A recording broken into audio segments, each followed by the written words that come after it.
NB Reviews. It's in the pan. Hey all you Baconeers, I'm Dylan and welcome to Nerd Bacon Reviews, a place where I'm being narrated. Today's game will be Thomas Was Alone, a fantastic minimalistic game with an intriguing plotline, outstanding narration, and beautiful soundtrack. I hope you enjoyed this review, because this game did a lot for my impression of minimalistic games. Never before have boxes made such an impression on me. So without further ado, let's press start. This story takes the base of Thomas and Friends and blows it up to a Game of Thrones level. In layman terms, the plotline is cray-cray. Sorry. Long story short, Thomas and his yet-to-be-met friends are AIs who, due to a network connection spike, imagine themselves as quadrilaterals in a 2D world. As the title suggests, Thomas did start out alone, but he gains friends along the way to become one of the 7 architects, a group of AIs that unleash their power to allow all other AIs to pass into the real world. The list of architects is in-depth, lengthy, and goes as follows. Of course there's Thomas, the kind leader and the most noble quadrilateral. There's Chris, the AI's version of a salty tubblebub. Then John, a jock-type rectangle. Then Claire, a larger square who isn't very mobile but is able to float. Then Laura, a flat rectangle who holds shame and the odd ability to act as a springboard. And finally Sarah, the pretentious girl with flippy hair who just so happens to double jump.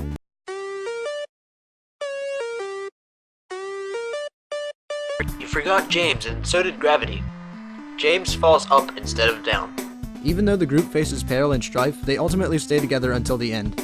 And what of the Band of Heroes? Well, you're just gonna have to play it to find out. There is a second part of the game that I won't go much into, but it has a whole new reel of cast members and basically shows the aftermath of the actions of Thomas and his friends. The gaming community has always had a rather soft spot for minimalistic games. That's why Thomas Was Alone fits right in. Its interesting and dynamic narration by Danny Wallace earned the man a BAFTA award, and the game a solid place in the gaming world's most loved minimalistic games.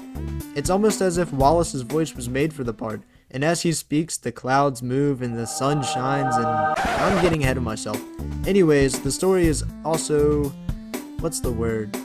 Quaint. Yes, the game itself is very quaint.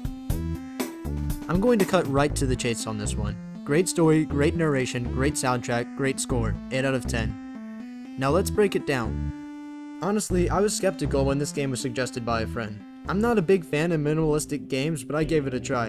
It ultimately won me over, and I can't imagine ever wanting to not have experienced this game. And for that, I thank Mike Bithell, Balsa Studios, and Curve Studios. So that puts us at a solid 7. Amazing soundtrack and fantastic narration in one game? Thomas was alone. Wow, a weird first thought to have. That gives us a whole nother point, bringing us to an 8.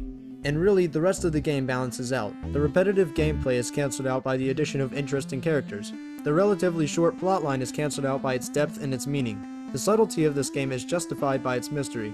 That's why the Bipolar Bear at Nerd Bacon gives this game an 8 out of 10. A great score for a great game. So that was the video. I hope you thought it was a good one. If you haven't ever played this game and came here looking for the answer to whether or not you should buy it, the answer is yes, you should definitely buy it.